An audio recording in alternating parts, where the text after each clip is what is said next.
Here's how negative 3 to the power of 4 and negative of 3 to the power of 4 produce different results. In the first problem, we will evaluate this negative 3 raised to the power of 4. So in here, what we can focus on is on the exponent, as we don't need to do anything with the negative for now. Do notice that it is inside of the parentheses, so it is tied to the number 3. What we can do now is to write 4 versions of this. Now that we have it written down, what will make this easier is if we multiply this to negative 3 times negative 3 makes a positive 9, and we do the same thing here, and we get positive 9 times positive 9. Finally, we multiply 9 times 9, and we get 81.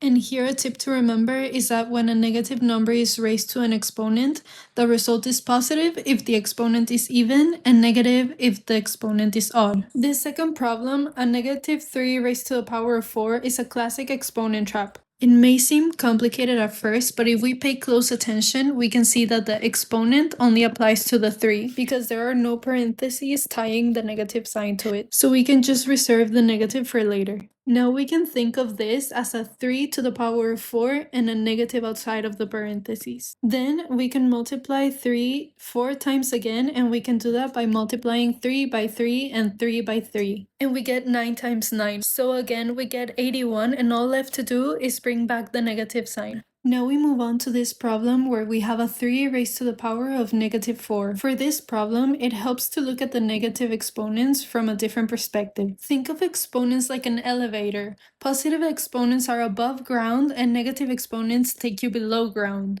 This comes from the law of exponents, and it says that when dividing powers with the same base, we subtract the exponents. For example, if we subtract 3 from 0, then we end up with a negative exponent and it stays below the ground. So back to the problem, we have 1 over 3 to the power of 4, and we can rewrite it as 1 over 3 times itself 4 times. Now we repeat the process and get 9 times 9, and our result is 1 over 81. This is why rewriting negative exponents in calculus is very beneficial to not get tricked by problems that look more complicated than what they are.